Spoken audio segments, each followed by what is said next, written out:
Well, hello, YouTubers, Facebook, Patreon, and Twitter. This is Katherine Johnson, servant of the Lord. Thank you for tuning into my YouTube channel. If you like what you hear, give me a thumbs up. If you really like it, subscribe. Well, God brought me back to bring you some Bible study, and we're going to start in the book of John, the first 3 chapters. I'm going to give you an overview of John, and we're going to highlight some things in those first 3 chapters. So, the book of John, which is a New Testament writing, it was written by the Apostle John. He was known as a disciple whom Jesus loved. This New Testament was believed to be written between 90 and 100 AD, and that means after death, Jesus' death. And what John focused on in the Apostle John focused on in the book of John was the 7 miracles that Jesus gave to convince the readers and even those in the time that he was here in the flesh, that he was the Messiah, the Son of God. We're going to talk about one that's in chapter 2, changing the water into wine. Awesome miracles. And in chapter 1, we're going to start. And chapter 1 gives us a highlight about Jesus as being Lord, as being God, as being the Word, and that he came down to earth as God in human form, and that many bear witness of his glory. And it mentions John the Baptist as one, and Jesus had 12 disciples. So I'm going to read to you chapter 1. We're going to start at verse 1, and we're going to go to verse 14. In the beginning was the Word, and the Word was with God, and the Word was God. The same was in the beginning with God. All things were made by him, and without him was not anything made that was made. In him was life, and the life was the light of man. And the light shineth in darkness, and the darkness comprehended it not. There was a man sent from God whose name was John. The same came for witness to bear witness of the light, that all men through him might believe. He was not that light, but he was sent to bear witness of that light. That was the true light, which lighteth every man that cometh into the world. He was in the world, and the world was made by him, and the world knew him not. He came unto his own, and his own received him not. But as many as received him, to them gave him powers to become the sons of God, even to them that believe on his name, which were born not of blood, nor of the will of God, nor of the will of man, but of God. And the Word was made flesh and dwelt among us. And we beheld his glory, the glory as of the only begotten of the Father, full of grace and truth. This is a powerful passage. It talks about Jesus in the beginning, before we even existed. God, Jesus is. He's the Word. He spoke the world into existence by his word, by speaking. He created all things through the word. He's the light. It talks about him being life, that the light shineth in darkness, that he's the light that shineth in darkness. And it speaks about that he came into the world. He was God and man. He was a God and he was man, all wrapped into one.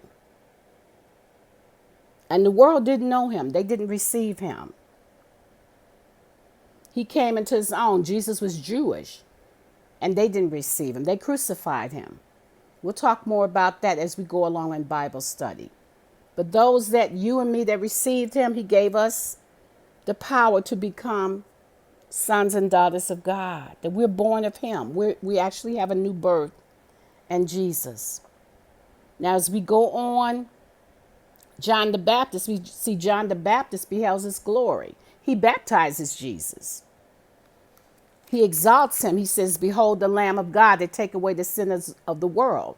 And John the Baptist had disciples that followed him. And when they saw him exalt the Son of God, they left John the Baptist and followed Jesus and started baptizing people with Jesus. And you see here Simon Peter, Andrew, Nathaniel.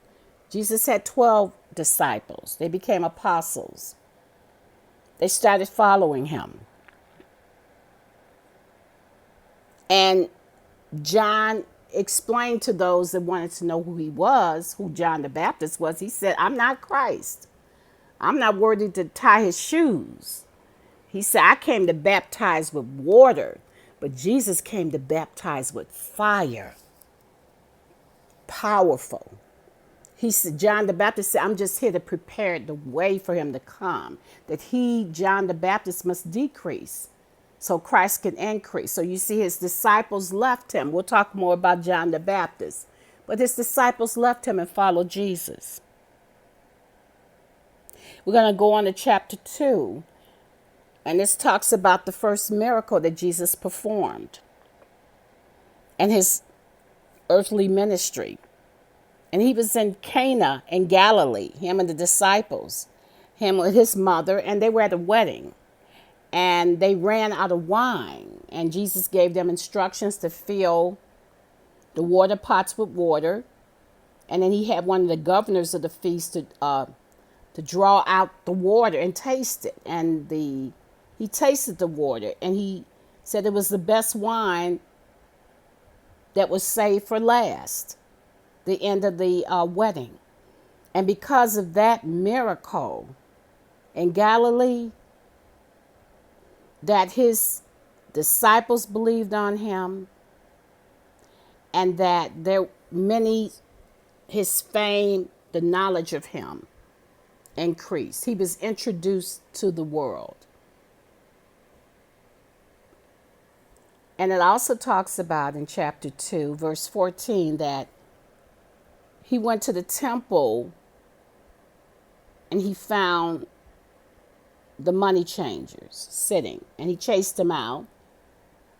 And he told them that, make not my father's house a house of merchandise. And the Jews asked him, what sign showeth thou unto us, seeing that thou doest these things?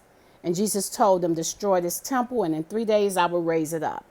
He was letting them know that he was going to be crucified and he was going to rise from the dead. Those are some of the highlights of John chapter 2. Now in chapter 3, Jesus is introduced to Nicodemus, who inquires about him regarding these miracles that he's doing. And Jesus explains to Nicodemus that he must be born again. Eventually, Nicodemus does get saved. And he explains to him what the new birth is, that you have to be born of water and of the Spirit of God. That's how you enter the kingdom. And he also reveals his ministry, why he came. And he mentioned in John 3:16, you've heard this a lot, that for God so loved the world that he gave his only begotten Son, that whosoever believeth in him should not perish but have everlasting life. That's very important, that he came because God loved you, loved me. Jesus was given as a sacrifice out of love, so that whosoever, it doesn't matter what you've done in this world, if you believe on him, you will not die and go to hell. you will have everlasting life. That means you'll live forever with Jesus. And it says in verse 17, he didn't send his son into the world to condemn it, but the world through him might be saved. So that is in chapter 3. And also, I want you to read all 3 chapters and meditate on them. I'm going to come back to give you more scripture Bible teachings.